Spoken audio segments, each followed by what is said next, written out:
What's up everyone, welcome back to Let's Play Dark Souls. So, we are heading towards the Undead Parish, and we are going to take on the Black Knight at the top of this tower first. And as you can see through there, there's a giant freaking boar, and we're about to kill him. But first, the Black Knight.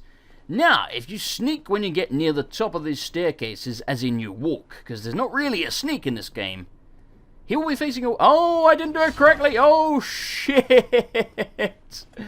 Oh, that's not good. Yeah, had I snuck early enough, he would have been facing away from me and we could have got a backstab, but I think we're going to be alright. That would have been a really good start to the video, like, hey, I'm just sneaking up on this Black Knight. Oh, he's just killed me. Luckily he didn't one-shot me with that. I think if he had two-handed that overhead strike, that might have one-shot me, because, yeah, that hits really freaking hard. And we're a pathetic weakling of a character. Will you freaking attack me, buddy? There we go. Mason the balls, and you're to blame. You give love a bad name. Attack me. There we go. That attack he does where he drags his sword along the ground and tries to uppercut you with it. I do not suggest you try and parry that. That one. I can never parry that, so I just swerve around for a backstab like a coward. And I believe the Black Knight has been defeated. And of course, we got the Black Knight Greatsword, which again, we can never use on a Soul Level 1 run. And that's just typical, isn't it, really? You always get the good shit when you cannot possibly use it. Right, so that boar will rush us. He hits bloody hard, and he has quite good defense. However, there's a couple of easy methods you can use to take him out, and he won't attack you until you cross around about where that orange marker is on the floor. Pretty much there is where he will attack you, so we're all right down here. And darts of death for you, sir. Now, if you watch over the boar's shoulder, there's a hollow over there. There you go, he just shut the gates. If you all run all the way through here, up this staircase and on the right, and then jump down and run under the gate very quickly, you can beat him before he shuts that. And sometimes he'll pull the lever and the gate will shut on his compadres, which is highly amusing. Right, we're going to backstab this prick, and then we get... What are you doing, dude? Aha! I love it when they telegraph their attacks. Right, he's dead. Okay, whoa! Steady on there, buddy. You're a bit overzealous, aren't you? Yoink, we get another light crossbow that we don't need. Boom, boom, you're dead, sir, and here's the final one. And parry and riposte. Riposte. And mace to the throat. Right, so we just have the boar left. Now, you can backstab this boar. You cannot, however, backstab the other boars in the game. Just this one, because his arse is not armored. The other ones do have armored arses. Also, you can use these alluring skulls that are conveniently here. You can throw them at the fire, and being alluring, he will go over to check it out. And burn himself. Also, you can do this. Jump attack. Stylish. And the boar is defeated. Did we get the fang boar helm? Oh, we didn't. What a jip. So essentially, there are rare drops in the game that certain monsters have. For example, you can get the fang boar helm from the boars. There are only 3 boars in the game, and if you do not have the drop by the time you kill the last one will always drop it. The same works for the Gargoyles, and the Butchers, and a few other things like that. Basically, anything that doesn't respawn that has a drop specific to it, will drop it on the very last one that you kill. Right, so if we come over here, we can get the mystery key. What does it do? I don't know, it's a mystery. Well, I do know what it does, but damn it, I'm not going to tell you. It's going to be a secret. A surprise. We're going to use it pretty soon, however. I like to use my shield up here, because these two are kind of dicks in this tight space. Dicks in a tight space. I'm not saying anything. Right, so we're going to get this large sword of a lost undead, and then jump across. Stylish. Okay, so, when we go up this ladder and go through the fog gate on the right, we are going to come across a new enemy called the Boulder. Also known as the Baller, because they are pretty damn ballin', and their armor looks pretty awesome, except when you wear it. Good lord, does it look stupid on characters. Now, you can just sneak up and backstab this guy, and you can also do this. Fireball, and jump attack. And he is defeated. They have a really high drop rate for Titanite shards, so if you want to farm Titanite shards, these are the ones to do it on. I want to knock him over the edge, damn it. Work with me here, buddy. Border Buddy. It's going to be their new names. They are now called Border Buddy. Right, so, over here, we have another Spearman. This dude is really aggressive for a Spearman. Normally they walk around for 10 minutes, but this guy, look at him. He just goes for it. He doesn't give a shit. He's dead, but you know. Spearman don't give a crap. Hey, we got the Hollow Soldier Shield. That is a pretty damn good shield, and we can wear it at level 1. So that's a useful drop. I'm not going to equip it now, otherwise we will be a little bit slower, and frankly I like quick movement speed. So we've got kind of an ambush here. There's a border buddy on the left and a spear dude on the right that you can't see, but trust me, he's there. We're going to pyro him. And then parry, and, well, I didn't quite riposte it properly, but damn it, he's dead anyway. What up, bro? How's it going? You going to attack me? No? Fine, I will kick you, and then... Oh, he's alive? Wow. Oh, crap. Hit the wall. If you kick an enemy that has a shield, they will become staggered so you can open them up for attack. Alternatively, you can try attacking from the rear. Now, down here, there is an extremely important key. Unless you have the master key, you will need this. So, if you're using this as a guide, make sure you get this bloody key. Jump attack. There we go, the basement key. We need that for the door. If you remember, I said remember the door in the last video, and if you've forgotten, you're not paying attention. It was the one next to where the dragon burned the bridge. That's where you have to use this key. And we can get the halberd over here. The halberd, the halberd. I don't know how you want to pronounce that. And we have another border buddy. Jump attack. Oh, he's still alive. And clubbed. Clubbed to death by Rob Duggan. Right, so I do not suggest you go that way just yet, because there's going to be a mage up there shooting the living crap out of you. Go this way, and we will get to a bonfire first. And here we have an archer and his two buddies. Now, if you do not go near an archer, they will not follow you. So as long as we stay around this corner, he cannot hit us, and he's too dumb to pull out his weapon. Hey, we got another Titanite shard. That is very, very useful. They cost 800 souls apiece, so the less we have to buy, the better. Not that we need our souls to level up, but, you know, souls are useful. Ah, and I forgot to mention in the last video, for anyone that doesn't understand what souls are or what they do, basically, they are currency in the game. You use them to buy equipment, upgrade equipment, repair equipment, and so forth. Plus, you use them to level your character up. Now, of course, we're not leveling up, so we're not going to need them for that. We are, however, going to need them to reinforce our weapon, because we have to buy some Titanite shards. Plus, it just costs souls anyway. Speaking of reinforcing our weapon, we are about to come across the first blacksmith of the game, Andre of Astora. Also known as Peter Andre, the Australian guy that sung Mysterious Girl. Well, you must be a new arrival. I'm Andre of Astora. If you require smithing, then speak to me. Mysterious Girl. Okay, so we can learn the hurrah gesture from him. You can learn gestures which are basically emotes from certain NPCs. So we're going to need 9 shards to level up our weapon, so I bought some more. Now we can get it to a +5 club, and you'll notice that it's gone from 97 power all the way up to 140 freaking 5, which is a lot more. Neither of us want to see you go home. Andre, I cannot promise that I won't get myself killed. I can't promise I'll try, but I'll try to try. So out here we have a Titanite demon. I've always wondered why the bloody hell Andre decided to set up a smithy next to such a dangerous freaking... Oh, good lord. Oh!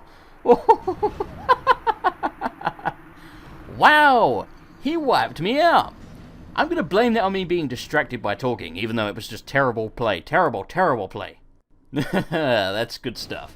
Anyway, as I was trying to say before I died, I've always wondered why he decided to set up a smithy area right next to such a dangerous enemy. You'd think, you know, he would set it up somewhere a bit safer, because as you've seen, this thing is fucking dangerous. He's going to try and jump at me. Okay, need to get out of the way. That jump attack will one-shot me if it gets a direct hit. The best way to deal with this guy is stand around to the left of his arm that has the weapon in it. And when you can see he's going to do a jump attack, get the bloody hell out of the way, then head back around. Okay, okay, okay, we're fine. This is a really freaking hard area to fight him in, because there's so much rubble and crap all over the floor for you to get caught on. You can use these stairs to your advantage, however. If you go down them whilst he's swinging, usually, if he's far enough up them, the attack will go over your head. But as you've seen, he can kill me in 2 hits very easily. So we've got to be careful here. Jump attack, yep. Okay, get back around. Oh, okay, I shouldn't have done that. Knew I shouldn't have done that.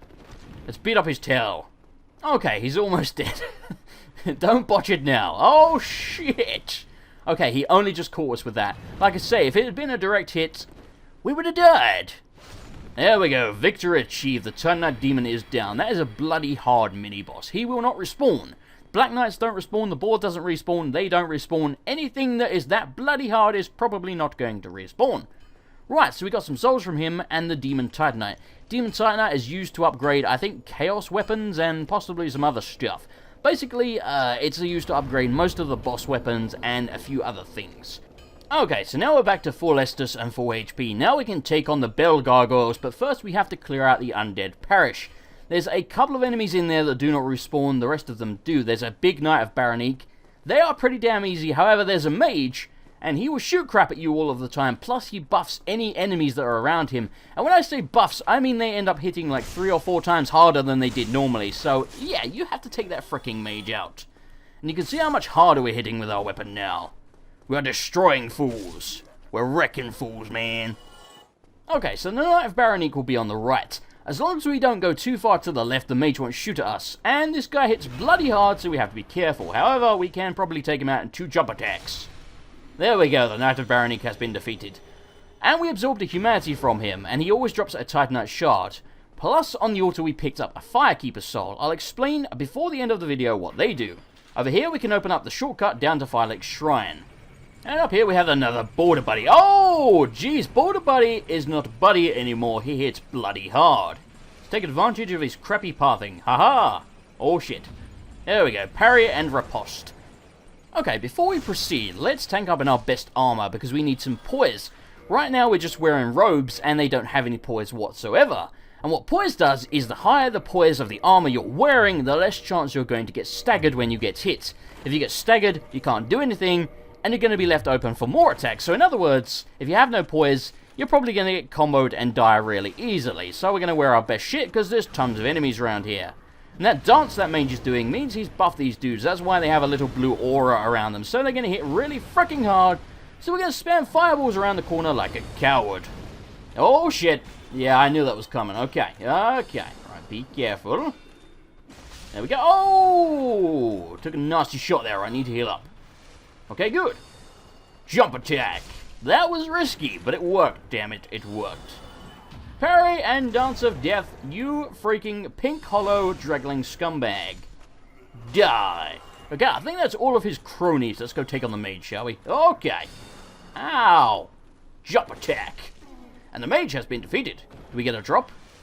Oh, no drop. You freeloader. Sometimes you can get their spear thingamajig as a drop, and it's pretty bloody awesome.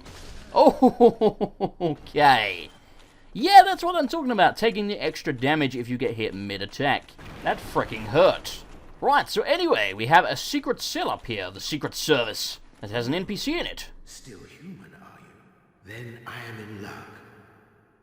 Could you help me? As you can see, I am stuck without recourse. Sure, creepy strange man, randomly locked in a cell, and this is where we use the mystery key, by the way. Sincerely. I am Knight Lautrec of Karim. I truly appreciate this, and I guarantee a reward. Only later. Okay, so the deal with Lautrec is, if you now go back to Firelink Shrine after saving him, you can actually talk to him there and then come back, and if you're human, you can summon him for help against the area boss, the Bell Gargoyles, as well as summoning Solaire. We, of course, are not going to do that because it's a challenge run, but yeah, if you want to summon him, go back, talk to him at Firelink Shrine, come back here, and his summon sign will be on the ground, but again, you have to be human, otherwise you will not see it. Right, so we have pretty much cleared out the church. Of course, we are out of Estus, but damn it, that's never stopped me before, and it's not going to stop me now. Yes, thrusting. I guess that's a sex joke, because he's bent over the railing. You pervert. I would never make such jokes, even though I did in the last video, but that's not the point. So up here, this is where Lautrec and Solaire's summon signatures will appear, at the very top of this ladder, just on the left, outside of the fog wall, so that's where they're going to be if you want them. We are going to wear our tattered crap, because I want good movement speed. Yeah, we'll wear the waistcloth, because it's got a bit of poise. And we don't have much all else, do we? This is a really freaking stupid idea, I want you to know that. But I'm going to attempt to take on the Bell Gargoyles, at level 1, with no freaking healing items. I don't know how this is going to go. By the way, these are also weak to lightning. That is why we still have the gold pine resin on the bar.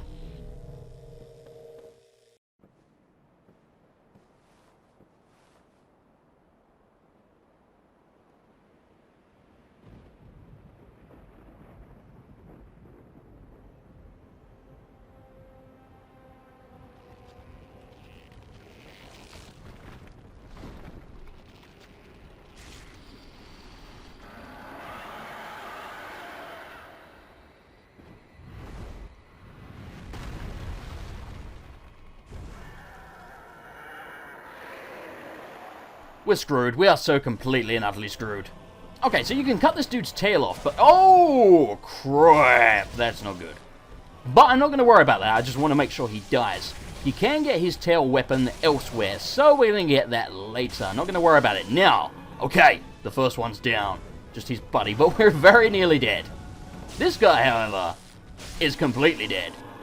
Yeah! Battle Gargoyles, level 1. No summoning, no healing. Thank you very much. So anyway, yes, I'm going to cut the tail off of the next gargoyle that we come across because I want to get all of the boss weapon tail thingamajigs. And yes, that includes Black Dragon Kalameet. Yes, I'm that insane that I'm going to try and cut the tail off of Black Dragon Kalameet at level 1. And damn it, I don't care how long it takes me, I'm going to do it. Okay, so we are about to ring our first bell of awakening. We have to ring 2 bells, there is one more at the bottom of Blighttown, and then something magical happens.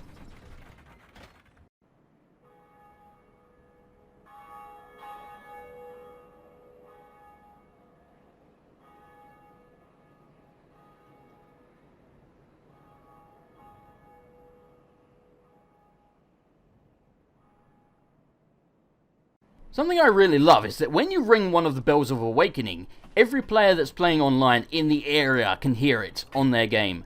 That's awesome. I hope they put more stuff like that in Dark Souls 2. Right, so down at the bottom of this ladder, there's a new NPC called Oswald of Karim. Most people miss this guy the first time they play the game because they just use a homeward bone after the gargoyles. Greetings. I am Oswald of Karim, the power. Thou appearest to lack faith. Yet magnanimous are the gods. Cometh thou to confess, or to accuse? For indeed all sins my domain. I think this dude really wants a hug. Well, what is it? I wish we could hug him. Right, we're going to buy a purging stone and some homeward bones. I'll explain what they both do in a second. Thou art welcome any time. It is only human to commit a sin. He has the most badass laugh in the entire game. I freaking love him. Okay, so homeward bones teleport you back to the last bonfire you rested at. Bloody useful, especially when you're farming things. And the purging stone will remove curse. I will explain a bit later what exactly curse does.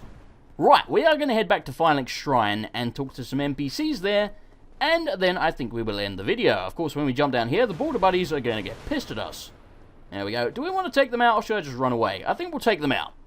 This is going to be a stupid idea. I'm probably going to get myself killed, but damn it, we're going to do it anyway. Because if you've ever seen me play Dark Souls before, you'll know playing it safe is not my style. We go balls to the wall and we dick around. Oh, crap. Didn't realize I ran out of fireballs. Okay, this is risky, but we're going to try and parry him. Fantastic. Club to the knee and club to the balls. What a horrible, horrible way to die. Okay, there's one more border buddy over there, but damn it, screw him. I'm too damn lazy to go over there and probably get myself killed anyway. Okay, so now we can take this lift down to Firelink's Shrine.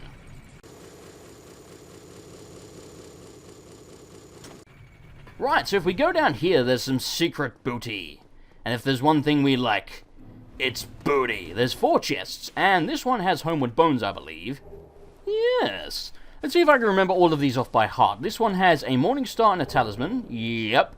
So this one's got cracked red eye orbs, I think. Yep, so the last one's going to have Lloyd's talismans. I'll explain what all of these things do later. Otherwise, if I explain it all now, it's just going to be information overload for anyone that's new to the game, and it will be bloody boring to listen to. So you'll notice now that our club does tons of damage to the skeleton buddies. That's because it's got a pummel attack, and they are weak to pummel, whereas they're resistant to, you know, slash and thrust, basically. Right, so we've got a couple of NPCs to talk to, and then we are going to finish the video. And listen, can you hear that snoring? That is actually quite important. You will find out later, however. I forgot to mention in the last video, that dude there is called the Crestfallen Warrior. He just tells you to ring the 2 bells of awakening at the start of the game, so that's why I just ignored him. So this here is a Firekeeper. We can use Firekeepers to reinforce our Estus Flask and make it heal more with Firekeeper souls. And here's Lautrec. I have your reward. Please, accept it. I am grateful to you for freeing me. Not enough for you? Well, Let's not be greedy now. Okay, so if you kill Lautrec now, you can either fight him properly or kick him over that edge for an easy kill. He will drop the Ring of Favor and Protection, also known as the Fap Ring. The best way to do that is by kicking him off the edge, because he's kind of tough at this stage in the game. If you want to do that, I advise you... Well, what have Whoops. we here? I advise you take off your weapon so that if you accidentally punch him like I'm doing, Sure about he's not this? going to get aggroed immediately. He'll take quite a few swings before he gets pissed at you. Whereas if you batter him across the head with your club, he will definitely get pissed at you very easily. Okay, let's get the home and bones on the bar and go back to the bonfire. I said go back to the bonfire in the Undead Parish. Okay, so next time we are going to go pick up the Wolf Ring, the Grasscrest Shield, and we are probably going to take on the Moonlight Butterfly. Thanks for watching, guys. I hope you enjoyed the video. If you did enjoy the video, I always appreciate a like, and I will see you guys next time for more Dark Souls at level 1.